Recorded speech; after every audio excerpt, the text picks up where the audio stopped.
ومن يتق الله يجعل له مخرجا ويرزقه من حيث لا يحتسب صدق الله المولانا العليم. மேலான அல்லாஹுவின் நல்லடியார்களே, அல்லாஹு சுப்ஹானஹு வ தஆலாவை நாம் ஈமான் கொண்டிருக்கிறோம். ஈமான் கொண்ட பிறகு ஒரு முஃமினிடத்தில் இருக்க வேண்டிய முக்கியமான ஒரு பண்பு இறை அச்சம், தக்வா. அந்த இறை அச்சம் தக்வா என்பது இல்லை என்று சொன்னால் அந்த ஈமான் என்பது முழுமை பெற்றதாக ஆகுவதில்லை. ஈமானுக்கான அடிப்படையே இந்த இறை அச்சம்தான். அல்லாஹ் இருக்கிறான் என்று நம்புவது என்பது ஈமான் என்று சொன்னால் அந்த அல்லாஹுவை பயப்படுவதற்கு பெயர் தக்வா என்று சொல்லுகிறோம். தக்வா இருந்துவிட்டால் அவர் வாழ்க்கையில் ஹலால் ஹராமை பேணுவார், செய்ய தகுந்தவை செய்யக்கூடாதவை எது என்பதை பிரித்தறிவார், இவற்றில் எது சரியோ அதை மட்டும் அவர் செய்வார், அது அல்லாஹுவை பயந்து செய்வார். எதை செய்யக்கூடாதோ அதை விடுவார், அல்லாஹ்விற்காக வேண்டி விடுவார். தக்வானா என்னன்னு ஹஜ்ரத் உமர் ரலியல்லாஹு கேட்டாங்க. உமர் ரலியல்லாஹு சொன்னார்கள், ஒற்றையடி பாதையிலே ஒருவர் நடந்து போகிறார், அந்த பக்கமும் இந்த பக்கமும் குறுக்க நெடுக்க முள்களெல்லாம் நீட்டிக்கிட்டு இருக்கு. இவர் எப்படி நடந்து போவார்?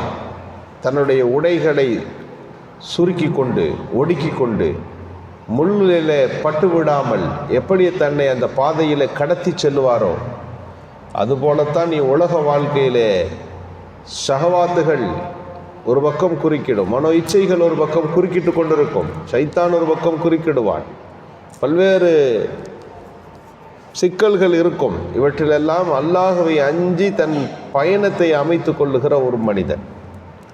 தவறு நடப்பது இயல்பு, ஆனால் அந்த தவறை என்று சுட்டி காட்டப்பட்டு விட்டால் உடனடியாக திருத்திக் கொள்வார், உடனடியாக அதிலிருந்து வெளியேறுவார். அதுதான் தக்வா இருப்பதற்கான அடையாளம். அல்லாஹ்வை அஞ்சுகிறேன் என்று சொல்வதற்கான அடையாளம் இது தப்பு என்று தெரியாமல் கூட ஈடுபட்டு விடுவார். ஆனால் தெரிஞ்ச உடனே அதிலிருந்து அவர் தவிர்த்து விடுவார். தெரிந்து கொண்டே ஈடுபடுவது எப்படி தக்வாவாக முடியும்? நபிகள் ஸல்லல்லாஹு அலைஹி வஸல்லம் காலத்தில் ஒரு கணவன் மனைவி வாழ்ந்து கொண்டிருந்தார்கள். அந்யோன்யமான அந்த வாழ்க்கை. திடீர்னு ஒரு அம்மா வந்து, நீங்கள் 2 பேரும் கணவன் மனைவியான்னு கேட்டாங்க. ஆமாம் அப்படின்னு சொன்ன உடனே அந்த பெண் சொல்லுது, இஸ்லாத்தில் ரலாத்துன்னு ஒரு பாடம் இருக்குது. ரலாத்து பால்குடி சட்டம். 2 வயசுக்கு உட்பட்ட குழந்தை எந்த தாயிடம் பால் குடிக்கிறதோ இந்த வளர்ப்பு தாய் இருக்கிறாரே, அந்த பால் குடித்தவர் இருக்கிறாரே, அவர் தாயாக மாறிவிடுவார். பெற்றவர் மட்டும்தான் தாய் என்பதல்ல, யார் பால் குடிப்பாட்டினார்களோ அவர்களும் தாய் தான். ஆனால் அந்த பிள்ளைக்கு வயசு 2 இருக்கணும். ஏன்னா 2 வயசுக்கு உட்பட்ட குழந்தை பால் குடித்தால் அந்த பால் குடியில் அந்த குழந்தைக்கு கிடைக்கிற உறுப்புகள், உள் உறுப்புகள் எல்லாம் அதனால் வளர்கிறது. இரத்தம் என்பது போல தான் பாலும் என்பதும் இரத்தத்தை போல. அந்த குழந்தை வளருவதற்கு அடிப்படை காரணமாக 2 வயது வரை பால் அந்த தாயுடைய ஒரு பகுதியாகவே அந்த குழந்தை மாறுகிறாள். எனவே பெத்த புள்ள மாதிரி ஆயிடும். எத்தனை பேருக்கு நீங்கள் பால் குடிக்கிறீங்களோ அத்தனை பிள்ளைகளும் அந்த தாயை பொறுத்தளவு பிள்ளைகள் தான். ஒரு ஊரில் 10 பிள்ளைகளுக்கு ஒரு தாய் பால் கொடுத்துட்டாள்னா இந்த 10 பேருமே சகோதர சகோதரிகள் தான். அவங்களுக்குள்ள திருமணம் பண்ணிக்கக்கூடாது. பால்குடி உறவு என்ற அடிப்படையில் யுஹரமு மினன் நசபி மா யுஹரமு மினர் ரலாஅதி, பிறந்த அடிப்படையில் எத்தனை பேர் ஹராம் ஆகிறார்களோ பால்குடியின் அடிப்படையிலும் பல பேர் ஹராம் ஆகுவார்கள். எனவே பால்குடி சட்டம் இருந்த காலகட்டம். ஒரு ஊரில் ஒரு பால்குடி தாய் இருந்தால் 100 பேர் அந்த பெண்ணிடத்தில் பால் குடித்திருப்பார்கள். அந்த 100 பேரும் சகோதர சகோதரிகள் என்ற அந்தஸ்து கீழே வந்து விடுவார்கள். எனவே பால்குடி சட்டத்தின்படி இந்த குஃபு சரிதானா, இவர் திருமணம் முடிக்கலாமா என்று பார்ப்பது பின்னாட்களில் அதிகம் கவனத்தில் எடுத்துக்கொள்ளப்பட்டது. இப்போ ரசூலுல்லாவுடைய காலம், இது ஆரம்ப காலம். அந்த அம்மா வந்து சொன்னது, உங்கள் 2 பேருக்கும் நான் பால் குடித்தாட்டி இருக்கிறேன், எனவே நீங்கள் 2 பேரும் என்னை கவனித்து குழந்தைகள், நீங்கள் 2 பேரும் அண்ணன் தங்கச்சியை போல என்று சொன்னார். இந்த 2 பேருக்கும் நம்ப முடியல. நாங்கள் கணவன் மனைவியாக வாழ்ந்துட்டுருக்கோம், நீங்கள் அண்ணன் தங்கச்சின்னு சொல்கிறீங்க, இப்படி ஒரு சட்டம் இருக்கிறதா? நபிகள் ஸல்லல்லாஹு அலைஹி வஸல்லம் இடத்துல வந்தார்கள்.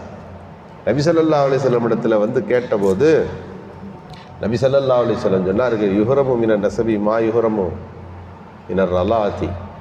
இந்த ஹதீஸை சொல்லி நீங்கள் 2 பேரும் பிரிஞ்சிட்டீங்க, பிரிய வேண்டும், கணவன் மனைவியாக நீடிக்கக்கூடாது என்று சொன்ன உடனே, அப்போதுதான் சொல்லுகிறார்கள், சொன்ன உடனே அவர்கள் அங்கு இருந்ததை விலக்கி கொள்ளுகிறார்கள். இதற்கு பேர் இறையச்சம்.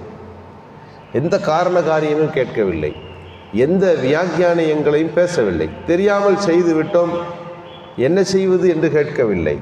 இது தடை, இதை அல்லாஹ் மறுக்கிறான் என்று சொன்ன உடனே அல்லாஹ் ஏவியதை செய்வதும் அல்லாஹ் தடுத்தவற்றை விட்டு தடுத்து கொள்வதும் தான் இறையச்சத்தினுடைய முதலாவது தரம்.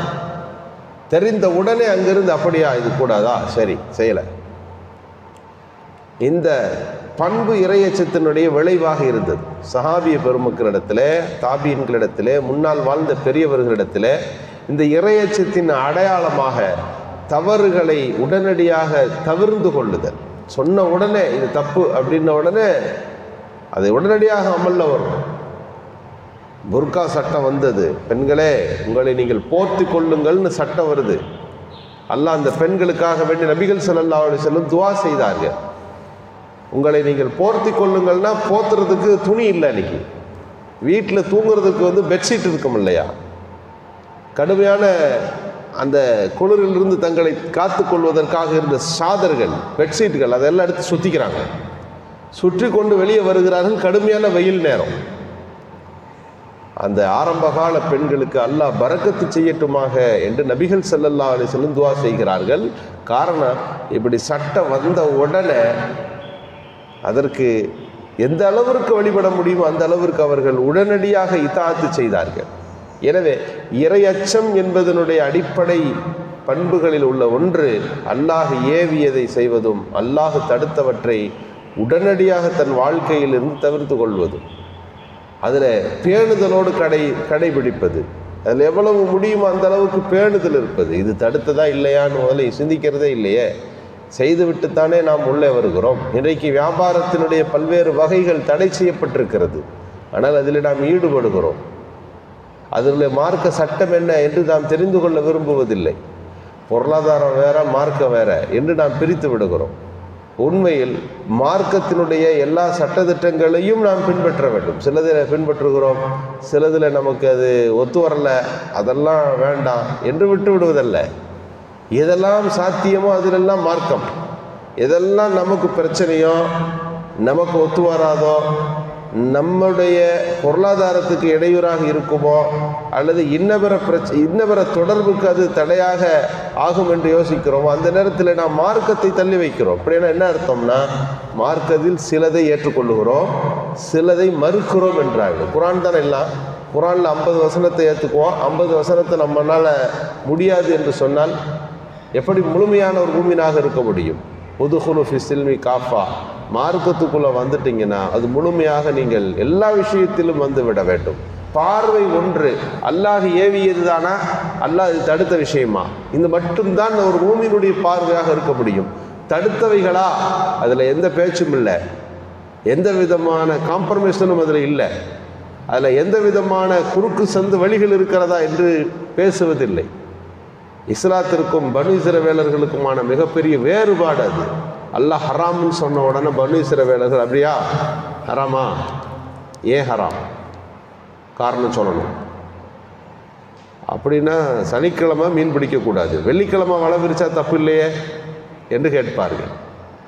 வெள்ளிக்கிழமை சனிக்கிழமை மீன் பிடிக்கக்கூடாது என்றால் வேறு வகையில் அவற்றை கையாளலாம் அல்லவா என்று அதில் வேறொரு மாற்று கேட்பார்கள். கொழுப்பு சாப்பிடக்கூடாது, கொழுப்பு பயன்படுத்தக்கூடாது, கொழுப்பை எரிச்சா தப்பு இல்லைல்ல, விளக்குக்கு பயன்படுத்தலாமா? இன்றைக்கு ஜும்மா அன்றைக்கு வியாபாரம் கூடாது. ஒரு குரூப் முதல்ல தொழுவு போயிடும், 2வது குரூப் வேறு பள்ளியாசலுக்கு போகும், நாங்கள் கடையை மூடாமல் தவிர்க்கிறோம். இல்லை, இதா நூதி அலி சலாத்தி மியவுல் ஜும்மா ஃபஸ்அவு இலா திக்ரில்லா, அல்லாஹ் பாங்கு சொல்லி தொழுகைக்காக வேண்டி நீங்கள் அழைக்கப்பட்டு விட்டால் வதருல் பை, வியாபாரத்தை விட்டுருங்க, உங்கள் முதலீடுகளிலிருந்து எந்த லாபகரமும் முதலீடு ஏற்படுத்தக்கூடாது. வியாபாரத்தை விட்டுறணும். ஆனால் இன்னைக்கு அதை என்ன செய்யணும்னா, அதுக்கு மாற்று உபயம் ஏதாவது இருக்கிறதா, எந்த வகையில் கடையை மூடாமல் நடத்துவது என்கின்ற சிந்தனையோட்டம் இன்றைக்கு அதிகரித்திருக்கிறது அல்லவா. எனவே அல்லாஹ்வுடைய கட்டளைகளை கேட்டவுடன் உடனடியாக கட்டுப்படுவதற்கு பெயர் தான் இறையச்சம். அந்த இறையச்சத்தை அல்லாஹ் நமக்கு அதிகப்படுத்தி தந்தருள் புரிவானாக. சுப்ஹானல்லாஹ். அஸ்ஸலாமு அலைக்கும். தயவுசெய்து இந்த யூடியூப் சேனலை சப்ஸ்கிரைப் செய்து நமக்கு ஆதரவு தாருங்கள். Please subscribe this YouTube channel. Thank you.